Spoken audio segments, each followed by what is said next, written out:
नमस्कार दोस्तों, स्वागत है आपका A to Z स्टोरीज अद्भुत ऑफिशियल पर। आज की कहानी है एक आश्रम की, जिसके दरवाजे पर लिखा था, यहाँ भगवान का बस नहीं चलता।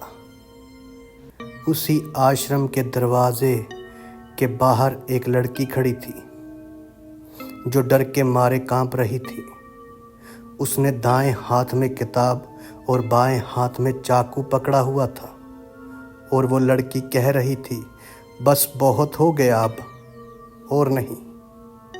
और वो लड़की जिस दरवाजे के ऊपर लिखा था, यहाँ भगवान का बस नहीं चलता, उस दरवाजे को खोलकर अंदर चली गई। उसके अंदर जाते ही दरवाज़ा अपने आप बंद हो गया, लेकिन कुछ देर के बाद ही उस कमरे में से उस लड़की के चिल्लाने की, चीखने की आवाज़ें आने लगी। ऐसी भयानक आवाज़ें मानो जैसे कोई उसे तड़पा तड़पा कर जान से मार रहा हो। उसका सबूत दरवाजे से बाहर आता खून था। लेकिन अचानक ही सब कुछ शांत हो गया। तभी ऋतिक शिखा को उठाने लगा। दरअसल पति ऋतिक और उसकी पत्नी शिखा बिस्तर पर सोए हुए थे। ऋतिक बार बार शिखा के गालों को थपथपाता हुआ उसे नींद से जगाने की कोशिश कर रहा था। तभी शिखा ने करवट बदलते हुए कहा, नहीं आज नहीं, आज नहीं, आज तुम पीकर आए हो। शिखा ने करवट तो बदल ली, लेकिन उसे फिर से अपने गालों पर किसी की टपकी सुनाई दी। उसी वक्त शिखा ने चिढ़ते हुए कहा, क्या है ऋतिक, सोने क्यों नहीं देते? इतना कहकर अभी शिखा ने आंखें खोली ही थी कि उसने जो देखा उसे देख उसकी नींद के साथ उसके होश भी उड़ गए थे, क्योंकि उसकी आंखों के सामने ऋतिक की सड़ी हुई लाश थी, जो उसे घूरे ही जा रही थी। इससे पहले कि शिखा कुछ समझ पाती, उससे पहले ही ऋतिक ने शिखा की गर्दन पर वार कर दिया, जिससे गर्दन के दर्द से शिखा तड़पने लगी कि अगले ही पल चीख के साथ शिखा बिस्तर से उठी। बैठी ही थी, वो पसीने से पूरी तरह भीग चुकी थी, और उससे ये भी यकीन हो गया था कि अब तक जो भी हो रहा था वो सिर्फ महज एक सपना था, क्योंकि उसके आंखों के ठीक सामने उसके पति की तस्वीर दीवार पर थी, जिस पर हार लटका हुआ था। तभी शिखा कहने लगी, ये मुझे तड़पा तड़पा कर मारना अभी तक नहीं छोड़ा तुमने, और वापस बिस्तर पर लेट गई। शिखा दरअसल पुलिस डिपार्टमेंट की इंडिपेंडेंट एजेंट थी, जिसकी वजह से उसे अकेले ही केस सोल्व करने के लिए भेजा जाता था।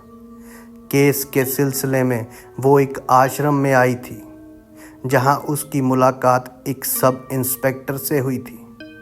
सब इंस्पेक्टर करमलाल कहने लगा, मैडम जी, सीबीआई भी थक चुकी है। इस केस को लेकर उनके हाथ भी कुछ नहीं लगा है, बस एक हादसा बताकर फाइल को बंद कर दिया है। पता नहीं फिर आपको क्यों भेजा है, केस को रीओपन करने के लिए। शिखा ने करमलाल की सारी बात सुन बस इतना कहा, मुझे उस जगह पर ले चलो और उस केस की फाइल लाए हो क्या? करमलाल ने कहा, जी मैडम, फाइल तो लाया हूँ। और आप अकेली आई हैं, कोई मर्द नहीं आया आपके साथ? मर्द का जिक्र सुनकर ही शिखा की आंखें करमलाल को घूरने लगी। शिखा को घूरता देख करमलाल भी समझ गया था कि शिखा को ये बात बुरी लगी है, इसलिए खुद ही सफाई देते हुए बोला, सॉरी मैडम जी, बस अब तक केस पर मेल ऑफिसर को ही देखा है। इसलिए करमलाल अभी बोल ही रहा था, तभी शिखा ने देखा कि कहीं दूर एक लड़की खड़ी है, जो उसे ही देख रही है, और उसके जिस्म पर ढेरों कट के निशान हैं। और इससे पहले कि शिखा उस लड़की से कुछ पूछने के लिए उसके पास जाती, करमलाल ने उसे केस की फाइल पकड़ाते हुए कहा, लीजिए मैडम जी, इस केस की फाइल, इसमें अब तक का सब कुछ लिखा हुआ है। शिखा ने जैसे ही फाइल खोली तो उसके होश उड़ गए, क्योंकि उस फाइल के पहले पेज पर उसी लड़की की फोटो लगी थी जो अभी कुछ देर पहले शिखा को बुरे हाल में दिखी थी। पर फाइल में लगी हुई फोटो से वो लड़की एक अप्सरा की तरह लग रही थी। शिखा ने करमलाल को फाइल बंद करके वापस देते हुए कहा, यह सब कहानी है, मुझे सच जानना है। और उसी दिशा में चल दी जहां पर उससे वो लड़की दिखी थी। वो अचानक अभी इधर उधर देख ही रही थी कि अचानक उसे एक लड़की की लाश पेड़ पर लटके हुए दिखी, जिसे देख शिखा के होश उड़ गए। उसने अभी कदम बढ़ाए ही थे कि किसी ने उसका पैर पकड़ मुंह के बल नीचे गिरा दिया, पर उसके पास कोई था ही नहीं। लेकिन जब शिखा ने नज़र उठाकर देखा तब वहाँ के हर एक पेड़ पर एक लाश लटकी हुई थी, जो दिखने में इसी आश्रम की दासियों की लग रही थी। शिखा समझ रही थी कि ये सब उसकी आंखों का भ्रम है और ये सब उसे डराने के लिए किया जा रहा है। तभी शिखा ने तुरंत आंखें बंद कर ली और बोलने लगी कि मैं जानती हूँ कि तुम ये सब मुझे भगाने के लिए कर रही हो, पर मैं यहाँ तुम्हारी मदद के लिए आई हूँ और प्लीज़ मुझे तुम्हारी मदद करने दो, क्योंकि मैं आत्माओं को देख सकती हूँ और उनसे बात कर सकती हूँ। शिखा ने अभी ये कहा ही था कि उसके आसपास हवा का एक तूफान बनने लगा और देखते ही देखते वो हवा उसके जिस्म को काटने लगी और कुछ देर बाद ही शिखा खुद ही लहूलुहान हो गई। पर उसने अपनी जिद न छोड़ी और ये कहती रही कि वो यहाँ पे उसकी मदद के लिए आई है, पर उसकी किसी ने नहीं सुनी और कुछ देर बाद शिखा वहीं बेहोश होकर गिर गई। लेकिन जब उसको होश आया तो उसकी आंख उसी आश्रम के कमरे में खुली और उसके सामने वही फाइल वाली लड़की बैठी हुई थी।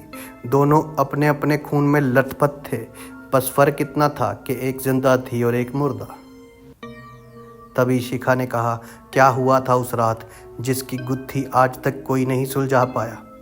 तो इस बात पर उस लड़की की आत्मा ने कहा कि मैं एक बांझ थी और मेरी औलाद ना होने के कारण मेरे ससुराल वालों ने मुझे घर से निकाल दिया था। तब मैं इस आश्रम में आई, एक दासी बनकर इस आश्रम की सेवा करने लगी। यहाँ दूर दूर से लोग आते अपनी परेशानियों का समाधान पाने। इस आश्रम में आते। गुरु सिद्धेश्वर चलाते थे इस आश्रम को। उनका एक बेटा था तारी, जो आश्रम की सभी दासियों पर बुरी नज़र रखता था और फ़ायदा उठाता था। कई बार तो मैंने खुद उसे नंगा ही दासियों के साथ एक कमरे में देखा था। मैंने ये बात आश्रम के गुरु सिद्धेश्वर को भी बताई, लेकिन वो मजबूर थे और इतना कहकर वो लड़की रोने लगी। इस पर शिखा ने पूछा, ऐसी भी क्या मजबूरी थी? वो कमीना इज्जत से खिलवाड़ करता रहा और कोई उसे रोकने वाला नहीं था, क्योंकि तारी रोज़ गुरुजी को सांप का थोड़ा थोड़ा जहर देता था और जब तक ये बात गुरुजी को समझ आती तब तक बहुत देर हो चुकी थी और उस जहर का तोड़ सिर्फ तारी के पास ही था। फिर एक दिन मेरी बारी आई और जब मैं उस कमरे में गई तो मुझे असलियत का पता चला। शिखा ने कहा, कैसी असलियत? ऐसा क्या देखा तुमने? पर इससे पहले वो लड़की कुछ और कहती, अचानक उसकी आत्मा गायब हो गई और शिखा के सारे सवाल अधूरे रह गए। उसे समझ नहीं आया कि आखिर वो आत्मा अचानक से कहाँ गायब हो गई, क्योंकि आज से पहले वो जिस भी आत्मा से बात करती उसे उसके सवालों के जवाब मिल ही जाते थे। और शिखा किसी तरह खुद को संभाल कर जब बाहर आई तो उसके सामने करमलाल खड़ा था, जो डर के मारे कांपता हुआ उसे ही देख रहा था और कहने लगा कि मैडम, आप तो जंगल की ओर भागी थी, फिर यहाँ इस आश्रम के अंदर से कैसे निकल रही हैं? बल्कि यहाँ तो कांड हुआ था। तब शिखा ने पूछा, कैसा कांड? तभी करमलाल ने कहा, यहाँ 21 दासियों का कत्ल हुआ था। यह सब सुनते ही शिखा को करमलाल के पीछे उन 21 दासियों की आत्माएं एक एक कर नजर आने लग गई और सब दासियां शिखा को देखकर रोने लग गई और उसके सामने हाथ जोड़कर शिखा से इंसाफ की गुहार लगा रही थी। इतनी सारी आत्मा को शिखा ने एक साथ पहली बार देखा था। अब शिखा को भी ये मामला संगीन लगने लगा था। तब उसी ने करमलाल को कहा, करमलाल गाड़ी निकालो, मुझे अभी इस आश्रम के ओनर सिद्धेश्वर से मिलना है। लेकिन करमलाल ने बताया कि मैडम जी वो तो लंदन गए हुए हैं और 1 साल तक वापस नहीं आएंगे, वहाँ उनका इलाज चल रहा था। तभी वो आत्मा शिखा के पीछे आई और कहने लगी, झूठ बोल रहा है ये हवलदार, ये भी उनसे मिला हुआ है। सिद्धेश्वर आज भी उसी आश्रम के बेसमेंट में रहता है। इतना कहते ही उस लड़की की आत्मा फिर से गायब हो गई। इस पर शिखा ने करमलाल से कहा, बहुत पुराना है ना ये आश्रम, बहुत माल जमा किया होगा इन्होंने, चल दिखा मुझे। तभी करमलाल ने कहा, मैडम क्या बोल रही हैं आप, भला मुझे क्या पता यहाँ के बेसमेंट के बारे में। करमलाल अभी बोल ही रहा था, तभी शिखा ने अपने पीछे से रिवॉल्वर निकाल हवा में एक गोली चला दी और फिर उसी रिवॉल्वर को करमलाल पर तानते हुए कहा, दोबारा नहीं पूछूंगी, समझा।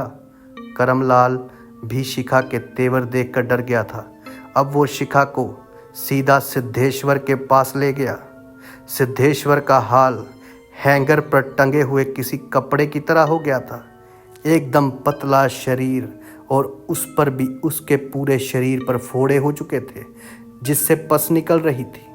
वो कोड़ी हो गया था और इसी के कारण सिद्धेश्वर के पास से इतनी बदबू आ रही थी कि 2 मिनट भी कोई बर्दाश्त नहीं कर पा रहा था। पर फिर भी शिखा ने इन सब बातों को दरकिनारे कर सिद्धेश्वर से पूछा, ऐसा क्या कर रहे थे तुम और तारी आश्रम में जिससे 21 दासियों की जान चली गई? बोलो वरना सारा इल्ज़ाम तुम्हारे ऊपर डाल बची हुई जिंदगी भी नरक बना दूंगी। तभी सिद्धेश्वर ने कहा, मैं जानता था मैं सच से कभी नहीं भाग सकता और आज वो वक्त आ ही गया। तारी जो था वो मेरा सौतेला बेटा था, बस वो मेरी एक भूल थी जो मेरे विनाश का कारण बन गई। उसे काली विद्याओं में बड़ा यकीन था, इसलिए वो दासियों के साथ संभोग करता। फिर जब उसका पेट भर जाता तो वो उनकी बलि देकर एक किताब के अंदर उनकी आत्माओं को कैद कर देता। उसका कहना था कि जो भी उस किताब को पढ़ेगा वो जो आत्माएं थी उसकी हर ख्वाहिश को पूरा करेंगी। लेकिन जब उसने 21वीं दासी की बलि देनी चाहिए तो उस दासी ने तारी का गला काट उसे मार दिया। और इतना ही कहकर सिद्धेश्वर चुप हो गया और उधर शिखा ने गुस्से में फिर पूछा, आगे बोलो। तभी वो आत्मा एक बार फिर शिखा के सामने आ गई। जी हाँ, उस फाइल वाली लड़की का नाम खमाणो था। खमाणो ने कहा, जब मैंने तारी को मारा था तब उसने अपनी दासियों को जो उस किताब में कैद थी उस दासियों को मुझे मारने के लिए भेज दिया और उन्होंने ही मुझे मौत के घाट उतारा। लेकिन अब उस किताब में तारी की आत्मा भी कैद है, वो भी उन 20 दासियों के साथ जो आज भी मुझसे मुक्ति की गुहार लगाती हैं। इन सब में आप ही मेरी मदद कर सकती हैं। इतना सुन शिखा ने सिद्धेश्वर से पूछा, वो किताब कहाँ है? तो उसी वक्त सिद्धेश्वर ने अपने तकिए से वो काली किताब निकालकर शिखा को दे दी और कहा, ध्यान से खोलना इसे, इसमें मौत बंधी हुई है। पर शिखा ने तो किताब हाथ में लेते ही उसे खोल दिया। किताब के खुलते ही उसमें से दासियों के काले साए निकलकर उसके सामने खड़े हो गए और उनके बीच खड़ा था तारी। तारी की आत्मा भी उनके बीच खड़ी थी और अगले ही पल तारी के एक इशारे पर सभी 20 दासियों ने शिखा पर हमला कर दिया। इतनी बुरी आत्माओं से एक साथ लड़ पाना शिखा के बस की बात नहीं थी। वो आत्माएं शिखा को काट रही थी। अब वो गिरकर मरने ही वाली थी कि तभी खमाणों की आत्मा ने कहा, किताब को जला दो, तभी इन दासियों को मुक्ति मिलेगी, वरना ये तारी उनकी आत्माओं के साथ भी दुष्कर्म करता रहेगा। दुष्कर्म का नाम सुनकर शिखा का खून खोल उठा, क्योंकि उसने अपने पति को भी इसी चक्कर में मारा था। क्योंकि वो भी रोज़ रात नशे में शिखा को इंसान नहीं बल्कि अपने मज़े की चीज़ समझता था। ये सोचकर ही शिखा ने हिम्मत बटोरी और उन आत्माओं के बीच से निकल आई और एक लालटेन जो वहाँ पहले से पड़ी थी उसे उठाकर किताब पर दे मारा, जिससे कि तारी की आत्मा चीख रही थी और दासियों की आत्मा धीरे धीरे शिखा के आगे हाथ जोड़कर एक एक करके मुक्त होने लगी। सारी कहानी सुलझने के बाद शिखा ने अपनी रिपोर्ट बनाई और उसमें लिखा कि जो कुछ भी हुआ वो महज एक हादसा था, सीबीआई सही थी। जल्दी मिलते हैं एक और वीडियो के साथ। तब तक के लिए साधु संत फकीर गुरु रहबरों की सदा ही जय जयकार।